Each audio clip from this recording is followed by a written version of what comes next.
Christmas boogaloo.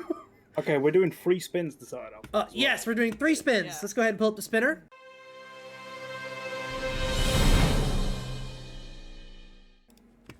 All right, chat, you ready? You guys are gonna help us write it. First spin. Again, it's gonna start off with the 3 of us. That's the only thing we have to start. Should we say for this first one, no dupes clause on dupes clause on the spin? No dupe scores? What do you mean? So like, if we can't have the same one twice if it's like genre, if you know what I mean. Oh, right, So we right, can't- yeah. A Right, snow-filled so guys, forest. pick the scene. All right, You that's the guys first one I pick the saw. scene. Okay, we'll start What in a scene are we forest. starting with? Starting in a forest. All right. I'm starting in a forest. A snow-filled forest. Oh no, we're adding a prop! What prop? Oh, let's go. What prop must we start with? And while you guys are thinking of the prop, we'll go ahead and roll for the third part here as well.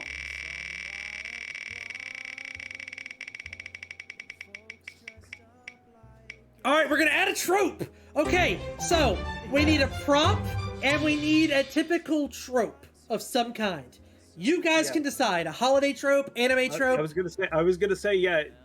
Does it have to be a Christmas trope? It can be whatever type of Any trope you kind want it of to be. trope. We need a prop and we need a trope. The Infinity Gauntlet, but one of the fingers are missing. The You know, Sword it of a could be Thousand anything. Truths. Yeah, the Sword What of is a Thousand. what is the Sword of a Thousand Blizzard Truths? Game Pass. Oh my god, it's from the Blizzard episode. Yeah. Okay.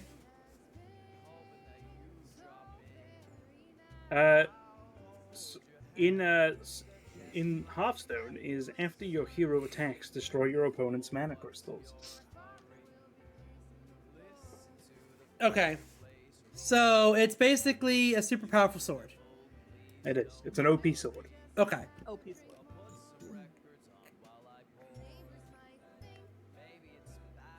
Which you can only earn by losing like 7 boars. Okay. So what's the trope that we're gonna add? So Yeah, what's the trope? one of us is gonna find the Sword of a Thousand Truths. Ain't got a clue which one it's gonna be though. Oh god, this is where it's gonna go off the rails because I'm not gonna know which one of us has it.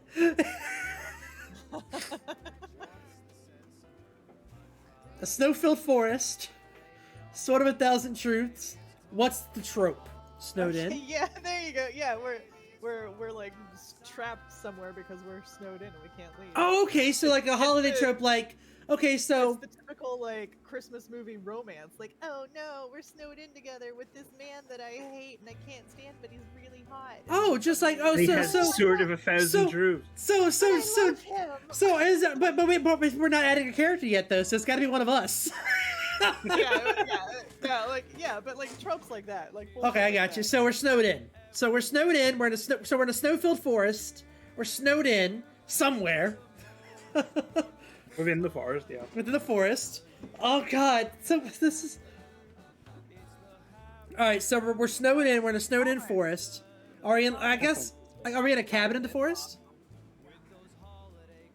Well, that's up to Let. I guess it is up to Lep and for us to figure out, huh? Yep. So we're in a snowed-in forest. We're snowed in, and one of us has the Sword of a Thousand Troops, or the Sword of a Thousand Troops has to be in your beginning, Lep. So Yeah. should we give the so this is something I experienced on my end. Should we give the first person 7.5 minutes, Yeah, why not? just so that the first person has a little bit extra time to like get a setting started? I did notice, because we started with 2 spins of the wheel last time, right? Yeah, but we had 2 scenes. Yeah, but now we have 3. So question is for each of us, do we also have 2? I would have done 3 the first time, but we got Right, 2 but it scenes was that 2 worked, scenes. Okay. so I just went with that. Okay. Yeah. Alrighty. I love how we basically forgot the moon existed for most of that second bit too.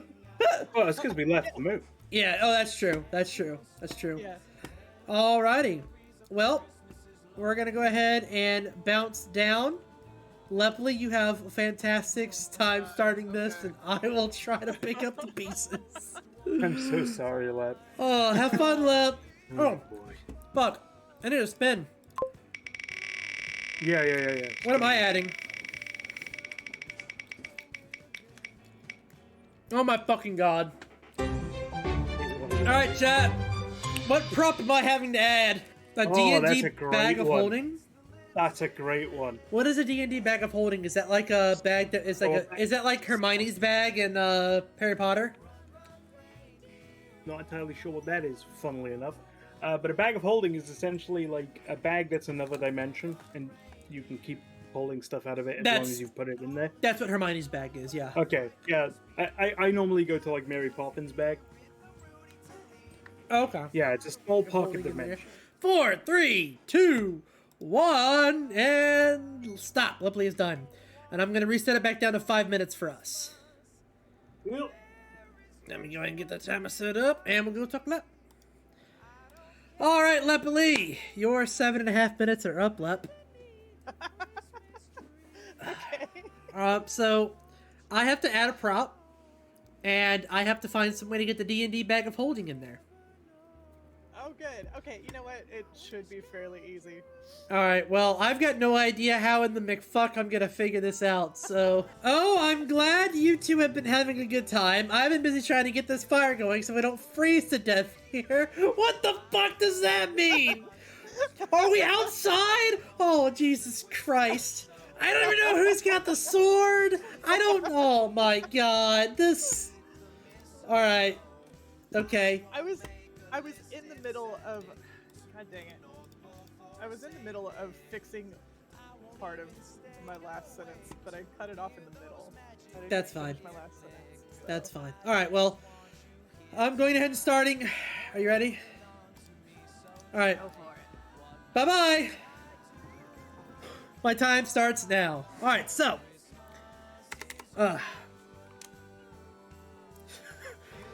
Guys, look. We can't be fighting like this. We have to survive together, or we have no chance.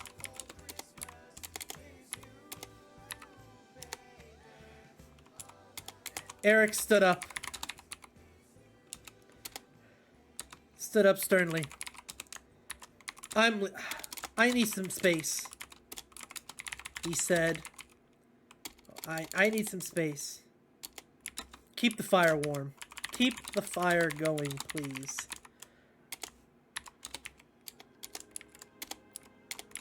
He walked away from the group, shivering immediately as he began to regret his decision of interdimensional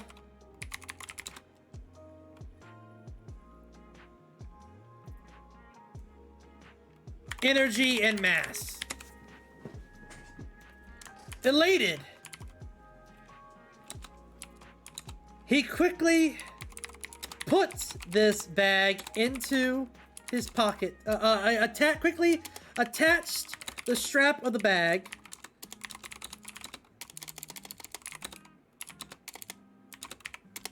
to his belt and began running back to the camp.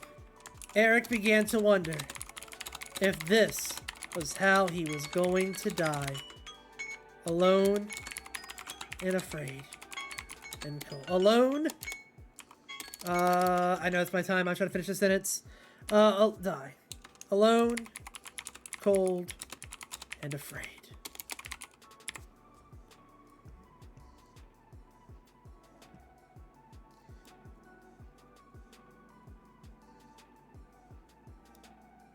Okay, so let me go ahead and make this white. So this is all they could see. As he fell to the ground, his knee fully locking in the cold. Eric, oh shit, began to wonder. Alright, and we have to spin the wheel, because I forgot to. Alright, chat, you ready? I need you all to add something for Vivid.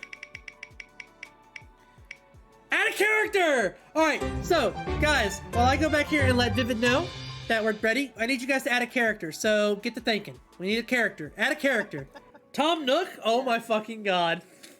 Yo! This is perfect! Based on how I ended my sentence! Oh my god! I can't wait. Tom Nook. Alright, so... So, Vivid, Perfect time to admit I've never played an Animal Crossing game. All right. you got to think about what Lepley has to add when it's her turn.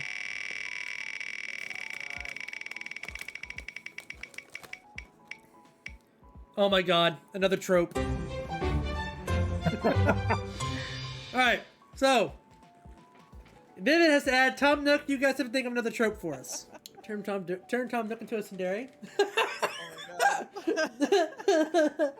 Villager John, it's time to pay your bells, or I'll kick you in the fucking kneecaps. Add a trope. Oh my god! Yo, James just gave me a beautiful idea for a trope. Gift sub, what do they call it? I can't remember what they call them. When people beg for gift subs on Twitch chats. Oh, like the sub gift sub, or yeah, like the sub beggars, I guess. The sub beggars. Yeah. I don't know how the fuck you would add that to this shit, but do you want to try? I can give it a try. Gift sub beggars in Twitch chat. Yes, Goodwin said do it. So you gotta try to find a way to add the trope of gift sub beggars in Twitch chat. Alright, Vivid, I hope you were successful in your endeavors. Oh boy. Oh, you're not ready for what the fuck Lep has to do. Lep's not ready. So Okay. you know how Lep has to do a trope, right? So as chat was deliberating, my friend James popped in and was upset about the Twitch ads. So I said, if you have a gift sub, if you get a sub, you won't have to deal with the ads. They did not. So James goes, give me a sub at chat, and I was like, James is sitting here doing. I was like, James is doing the trope right now of a gift sub beggar, and Copeland goes, do it. So Lepley has to do gift sub begging trope. One second as I erase the rest of this into whiteness.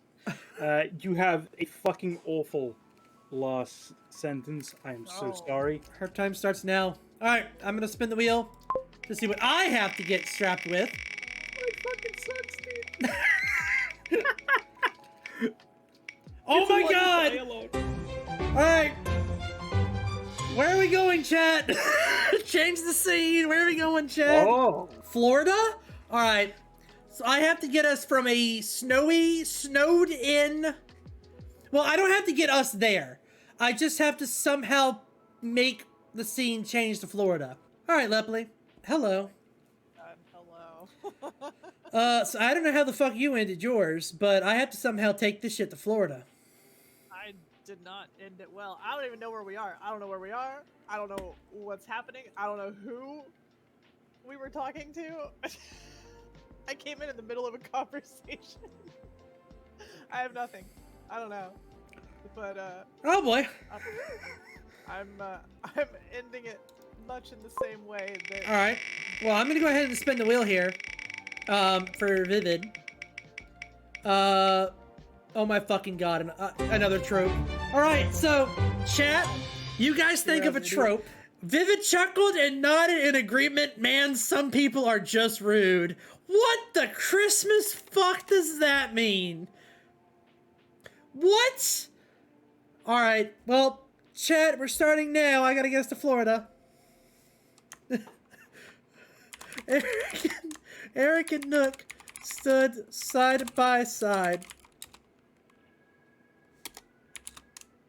Hang on. So, Eric's side. Let's actually. I use Eric. Lepley side. The fire beginning to die. Lepley's side is the fire as the fire died fully. We can't do this anymore, Nook. You have to get us out of here.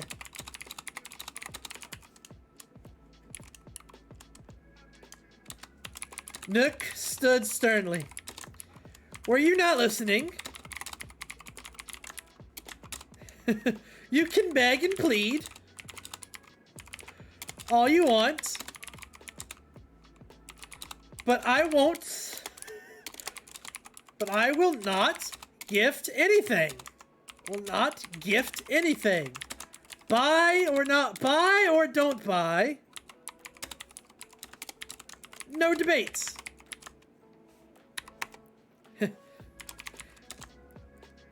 Eric pulled out the what the fuck was it called? The pocket? Eric pulled out the endless pocket, grabbing a horde of pristine, shiny bells. I don't care where you take us. Just get us out of this forest. With a wink and a nod and a quick hand to snatch away the bells, Tom Nook nodded his head. Tom Nook magically teleported the three friends onto a cold, snowy beach. The sea frozen solid for as far as the eye could see. What in the Christmas hell is this? Eric exclaimed. Vivid looked behind him to see a sign that read, "Welcome to Daytona Beach." Vivid looked confused. Isn't Florida, you know, at the equator, so hot and definitely not frozen? Tom Nook appeared. Character amnesia? Okay. That's a good one, amnesia. Tom Nook appeared behind the trio. You asked to leave the forest, but gave me no time period or location. So, enjoy 3020 Florida. The new ice age has come. Have fun with a wink, with a wink and a nod, he vanished once more, leaving the trio to their cold, new beachy home. New frozen beach home. Okay, so that's it for me. Good luck, guys. Alright, Vivid, send us home.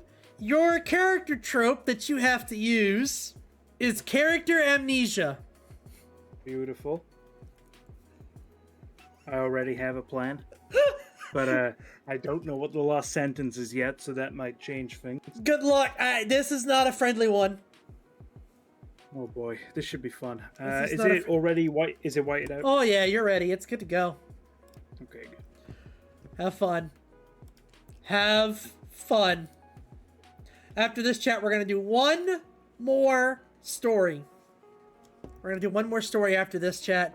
But I cannot wait to see how this shit ends. I hope you found a good way to end the story. I'm about to wrap it up. Perfect. The snow whirled through the trees, creating swirling patterns and snowbanks that only seemed to grow by the second.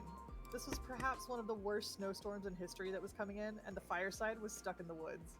They were on a road trip and their car stalled. It was towed to a garage, but they were stuck in the middle of nowhere with no place to go. Walking along the road, they found what looked like an abandoned cabin in the woods. Probably used by hunters during the season, but no one was likely to be around in this weather. As the group approached the cabin, They checked for any inhabitants. There was no one around. It was empty, though furnished, and there were knickknacks and random items everywhere. The door opened easily enough, and the trio went inside. Eric went over to get a fire going in the fireplace so they could warm up from the elements, while Vivid and Lep looked around. Look at all this stuff. It's weird that someone would just leave all this lying around in an unused cabin. Lep said to Vivid as they explored the rooms. I already She see had where I seen fucked plenty of up. horror movies, so she knew they had to check everywhere to make sure things were safe. Just then, Vivid spied what looked like an old, albeit oversized sword in the corner of one of the bedrooms. Wow, look at this sword! Everything here is dusty and old, and the sword looks brand new. If I'm not mistaken, this is the sword of 1,000 truths, an impressive piece of OP weaponry. Big weaponry. What So- a weird thing to find in a cabin in the woods. So for those that are listening that just came in, Lepley had to start with snowfilled forest, trapped in, Snowed in. sword of 1,000 Yeah. truths. Those are how she had to start it. All right, continue. Yep. Alright. What a weird thing to find in a cabin in the woods. Well, Lep said as she and Vivid made her way back into the main room with their new find. Looks like the whole place is empty, but look at this rad sword we found. She took the sword from Vivid and pretended like she actually knew what she was doing as she waved it around awkwardly. It was definitely too heavy for her lack of muscles.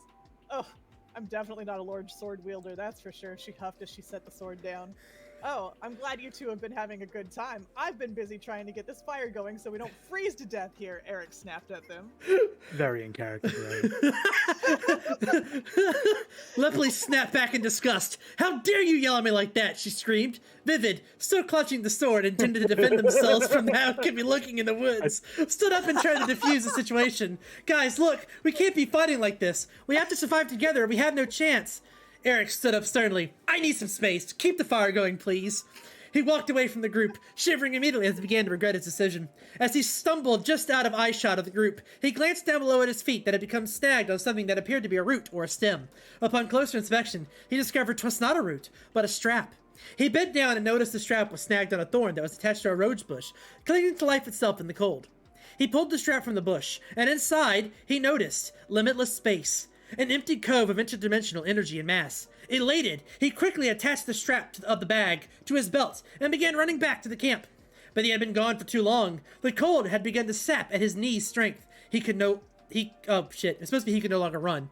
As he fell to the ground, his knee fully locking in the cold, Eric began to wonder if this was how he was going to die. Alone, cold, and afraid. Then, when all felt lost, a small, strange noise came from the distance. It sounded like high-pitched gibberish. Eric crawled towards the noise, hoping for something that could help him. Looking up, he saw a small silhouette with round ears peering through the heavy snow and fog. Thinking it was a bear cub coming to finish him off, Eric wept until he heard it again. The noise, by the way, is It's Tom Nook's voice. Tom Nook's voice. Yeah. Continue. Looking up, he now saw a small, sleepy-eyed tanuki wearing a Hawaiian shirt and shorts despite the weather. The noise it made was gibberish, but it was clearly communicating, as visible by the text box underneath. Hey friend, said the tanuki. Need some help there? Eric, confused by the tanuki's weird gibberish and text box combo, nodded, unable to think of anything else to say, and the tanuki smiled warmly. Okay, the text box said under the gibberish. Follow me. My name is Tom, by the way. What's yours? Eric, the frostbitten traveler replied. My name is Eric. Oh my fucking god! So Lep's one was a trope, so she had to make a trope for sub-gifters that were begging for subs in Twitch chat. Holy shit, Lep! How are you doing this? Oh my fucking god! Continue, Lep. Go. If we somehow pull this shit off, I'm retiring. Go. Eric, as in Nomad Eric, the Twitch streamer? Yeah, that's right. Wait, have you watched any of my streams before? Eric asked with a puzzled look on his face. No, I've seen your name around though, and like, I don't have any money to subscribe, so could I maybe get a gift sub? Eric cackled at the request before looking into the sub beggar's eyes and uttering a stern, no, dude. Vivid and Lep were behind Eric, trying hard not to laugh as they waited for the conversation to come to an end. Lep leaned over and whispered to Vivid, wow, I've never had to potentially ban someone in person, but I guess here we are. Maybe we'll get to put that story on the good news. Vivid chuckled and nodded in agreement. Man, some people are just rude. Maybe we'll get to put that sword to use. I can't believe it. There's mods on Twitch have swords. Oh my god! Yes! That's why it's so fucking genius! Oh my fucking god! Holy, okay, hold on. That may be one of my proudest writing moments, I think. Hold on, here we go. Lepley sighed as the fire died fully. We can't do this anymore, Nook. You have to get us out of here. Nook stood sternly. Were you not listening? You can beg and plead all you want, but I will not gift anything. Buy or don't buy, no debates. Eric pulled out the endless pocket, grabbing a hoard of pristine, shiny bells. I don't care where you take us, just get us out of this forest. With a wink and a nod, and a quick hand to snatch away the bells, Tom Nook magically teleported the three friends onto a cold, snowy beach. The sea, frozen solid for as far as the eye could see. What in the Christmas hell is this? Eric exclaimed. Vivid looked behind him to see a sign that read, Welcome to Daytona Beach. Florida? He took us to frozen tundra Florida? Lepley screamed. Vivid looked confused. Isn't Florida, at the equator, so hot and definitely not frozen? Tom Nook appeared behind the trio. You asked to leave the forest, but gave me no time period or location. So enjoy 3020 Florida. The new ice age has come. Have fun. With a wink and a nod, he vanished once more, leaving the trio to their cold, new frozen beach home. Whoa, not too bad, eh, guys? Said Eric, walking into the frozen beach home. I think we really hit the jackpot. And just like that, Eric slipped on the frozen rug of their beach house, iced up from the frozen seawater at the beach. Time stopped as Eric fell, remembering that time he was on the moon in that abandoned theme park, but only this time, there was no nose to break his fall. Eric slammed to the ground, hitting his head and falling unconscious. Eric wakes up hours later in the hospital, surrounded by Lep and Vivid, both looking concerned for their friend, but he instead looks confused. Who are you guys? Oh my fucking Who am god, I? the He said. amnesia. You lost your memory, Eric. We're your friends, and we're here to celebrate Christmas.